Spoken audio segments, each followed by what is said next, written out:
Psilocybin mushrooms or other psychedelic drugs reverse the effects of brain damage? Well, 8 UFC fighters, along with bare-knuckle boxers and mixed martial artists, traveled to Portland to take part in a study researching just that.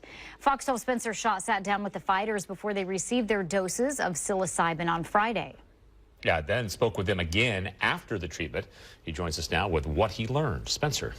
Well, Pete, Nora, about 24 hours after going through what they call a medical ceremony, the athletes I spoke to say they saw improvements in their mental health almost immediately.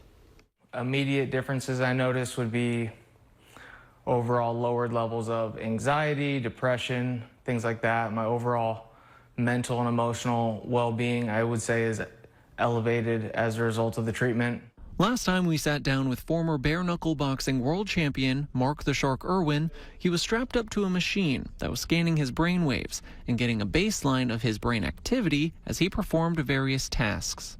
And the next day, he was given a dose of psilocybin. It definitely comes on strong. Yeah, definitely an altered state of consciousness. We were all sitting in a circle as a group. We all had our own beds that were set up in the middle of the room. The facilitators at Experience Onward, a psilocybin treatment center here in Portland opened by former NHL player Daniel Carcillo, led guided therapy sessions for all the athletes, helping them focus on exactly what they want to get out of the treatment. Now that there are facilities like Daniel's place, it just goes back to the legitimacy and the structure of doing a scientific method to get this message out there.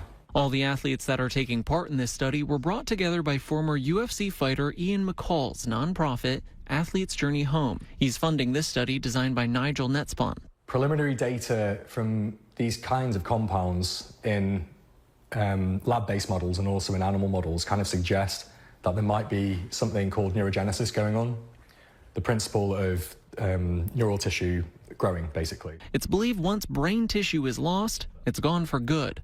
But over the next couple of weeks, Netzbon and his team will continue to scan Irwin's and the other athletes' brains, looking for signs that their brains are actually being repaired. I mean, it would be great if we could observe that people's brains are growing or regions which have been damaged are healing. Like, that's profound. And that has implications to do with, like, Alzheimer's, dementia, aging, even. Now, it will take a couple of weeks, or if not months, to comb through all the data that was collected this weekend, but McCall says he is excited to present their findings this summer at MAPS, which is the world's largest psychedelic science conference that's being held in Denver this June. Reporting live in studio, Spencer Schott, Fox 12 Oregon.